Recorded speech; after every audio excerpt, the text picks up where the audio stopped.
Willie D Live. Man, Welcome to the city. Am I in your city or you in my city? I'm in your city. Welcome to the city, brother. Welcome, Yeah, welcome. I'm in your city. Man, and speaking of your city, man, your pen helped shape the DNA of West Coast rap. Being from Dallas, what made you think that you could even get to that level? Man, I don't want to sound arrogant, but I was better than everybody. You know what I mean? It's really simple as that. You know, I was real good, and the young guys that was rapping around here just didn't rap like me. I didn't have a accent. I didn't have the same verbiage. You know, I wasn't a smart dude in school, but I read a lot, and so I just had different level of conversation. Well, I want to help. I think you should reframe it. I think you was a smart guy in school. You just didn't consider yourself a smart guy. There's no way possible. It's no way possible you write the way you wrote. That was a complex style. It's no way possible you can write like that, have that type of gift, and not be smart. Well, I mean, I put it to you like this: I didn't get along with school. School didn't get along with me. Right. It wasn't. The problem wasn't intellectual. In fact, it was cultural. You know, how do you discover something where people are already there? You know, when they teaching you that the guy came over on a boat and discovered a place where was a whole bunch of black folks already there. It didn't make sense to me. I got sent to the office a couple of times for arguing that point. And it's stuff like that that made school just really not worth it for me. So did you graduate? Mm-hmm. What year did you leave? I left in the 10th grade. 10th grade. And what are you doing in the interim between leaving school and catching your break? Working. You know, what kind of work are you doing? Oh man, we was cleaning up airport hangars and helping my grandmother do stuff and working for my aunt who had a cleaning service. You know, whatever it took, because I was living with my grandmother at the time, and if you got to do something. Yeah. And so I'd work whatever odd job I could find and give her the check, because that would allow me to drink beer, with all the rest of the grown folks, Mm-hmm. And so that to me. Now I'm 16, 17 years old, and I go to work. I come home, I give her the check, but on the weekend I get to sit under the tree with all the rest of the grown folks and drink Coors Light, and that meant the world to me. But I was rapping as well, and my guys, they was break dancers then. This is before rap really took off here. It was just a hood thing, but they was break dancers. And the north side of town is a street called Greenville Avenue. It's like where the yuppies is at. Mm-hmm. The cultured black folks, and they make money, and they go hang out with the white folks, and do what they do. And my guys would go out there and dance on the weekend in front of the club and for tips in the bucket. And they asked me to go with them one day, and I had this little rap. I introduced them rapping, and the guy that owned the club, he loved it. He was like, "Man, could you do that every time?" I was like, "Sure." I did it a couple of times, and one time there was a lady in the audience who was a TV producer for a local TV station called KXTX Channel 21, and she was like, "Man, that was great. Can you do that and introduce the evening lineup for our thing?" I was like, "Sure." I did that, and I'm a local celebrity now. And this dude named Dr. Rock saw it. Dr. Rock was a huge DJ here in the mid 90s. He was the first guy that really brought rap here. He had came from LA. He was working with Lonzo in the World Class Record Crew when it was just a DJ group. He was one of the DJs. This is before the Sparkles and all of that stuff. This is when Lonzo just owned his club. And Dr. Rock, for some reason, got sent from LA to Dallas. Dr. Rock got replaced with Dr. Dre, who was a dude named DJ Romeo at first. And Romeo turned into Dr. Dre. And when he started making records with Eric, those street records, Dr. Rock would play them down here on the radio. So he helped them move their vibe down here. They came down here to visit. They heard me rapping. They was like, man, you know, you the shit. You know, if you was on the West Coast, Dre said, I guarantee you we'd be rich. At first I told him, no, I don't know nobody out there. I'm not going out there. I don't. And then my mother threatened me with the army. If you're not going to school, you're not finna be out in these streets. You going to the army. And that wasn't for me. So I called Dre back. I was like, man, did that offer stand? He's like, yeah. You know, and so I just caught me a plane and left. Yeah. And man, the rest is motherfucking history. Because y'all did that, man. Yeah, man. Man. When you look back at all of the work that you put in, because you didn't just put in work as a solo artist. You've written some of the biggest ghost songs out there. As far as, you know, like some of the biggest songs that we've heard were ghost written by you. What's a couple of songs that people might be surprised that you ghost wrote? Something in My Heart by Michelle A. Oh, you did that? Yeah.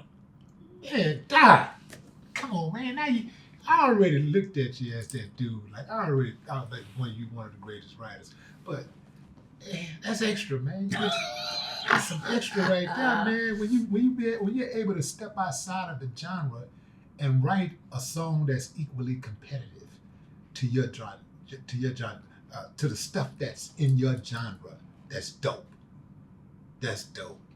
Man, it's just writing, bro. You know, it's just words, and we was all, it was a, you know, back then, bro, it was just a real team effort.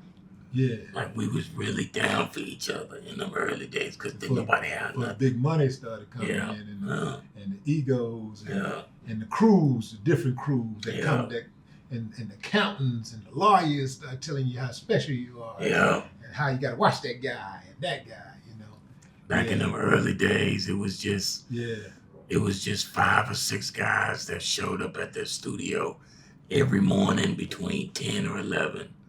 And we was in that joint every day, all day till about 6 or 7 o'clock at night.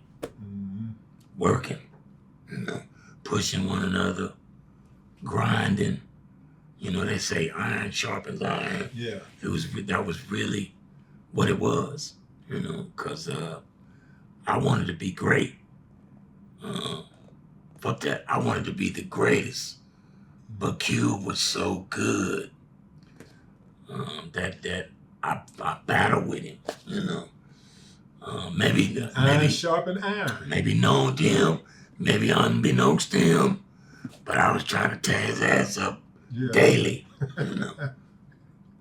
Yeah, I would say just being a fly on the wall, it was a time, man, because both of y'all are so dope, man. Both of y'all like super, super dope. Like, so it's like somebody trying to compare Mike and Prince. Yeah, you know, like, I get that. Come on, man. It's a preference thing, right? Yeah. It comes down to a preference thing because both of y'all are super dope. And both of y'all have contributed tremendously to this hip hop landscape, man. And it would not be the same with either one of y'all, without either one of y'all. I couldn't even imagine it, you know, without either one of y'all. it was a privilege and an honor to work with those men. You know, all of them. Ren, Yella, Eric, Dre, and Cube. It was a real honor. And the rest of those guys, Lay Law, Above the Law, everybody in that whole sort of ruthless landscape during that time. And not just ruthless, Quick and 8 and really the whole West Coast, man. That wasn't my world. That wasn't my space. But those guys welcomed me in, and I was just one of them. You know? Because you was not from the West Coast, and West Coast has such a proud, a proud tradition. Like, they wear that on their chest like we wear the South on our chest, right?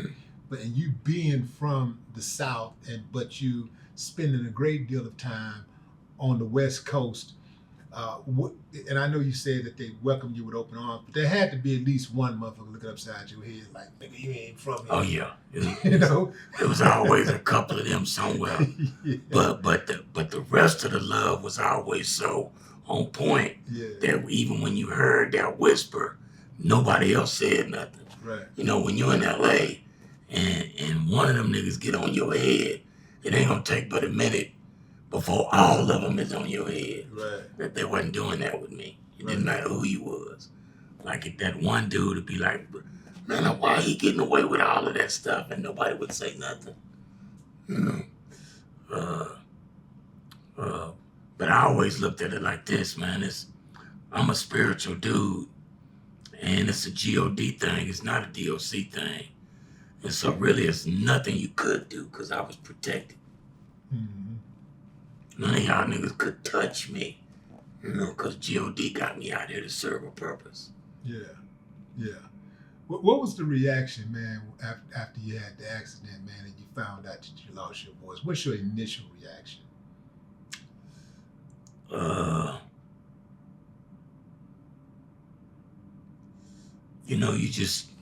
You don't believe, you don't acknowledge it. I never thought that it would never come back. You know what I mean? I always thought it was gonna come back, and I held on to that. Dre was the only one that was like, "Nah, it's over, bro. Just let it go." But I couldn't let it go. When Dre would tell you let it go, did it infuriate you, or was you like indifferent to it? You're like, yeah, you'll see. Nah, Dre is if you know Dre. You and Dre are like brothers, man. Yeah. Right? Y'all really super tight. Yeah. If you know Dre, you know that's just his personality. Yeah. He don't know how to be political about it. He's just gonna say what Dre the fuck. like, hey, say man, it's over. Go do something. Yeah, man, and he still see that to this day. But I don't listen. Yeah. I don't listen to niggas. And me and him probably had a whole bunch of knockdown dragouts behind that. Right. But I love the guy. Wish nothing but the best for him. But this is something he can't understand. Yeah, I mean, I thought it was over too, man, just from a distance, you know what I'm saying? This is well before we met, because first time we met, I think the first time we met was in 2013. I think that was the first time at South by Southwest week in Austin. Okay. I think that was the first time we met. But I thought it was over too, because it's been so many years, you know what I'm saying? It took, how many years from the time of the accident to when your voice started really coming back? When you started having hope, like, whoa, Bro, I never lost hope. When you woke up, though, that when it started actually happening, though, and it, how much time had elapsed? It was about a year or two before the sound was decent. Okay. But then it was just rasp. Mm-hmm. And it's gradually gotten better over the years. And I've gotten used to how I use it. Yeah. So it don't really bother me. And in fact, this voice now has way more personality than the other one did. And when I talk, people shut up. You know, they want to hear what I gotta say.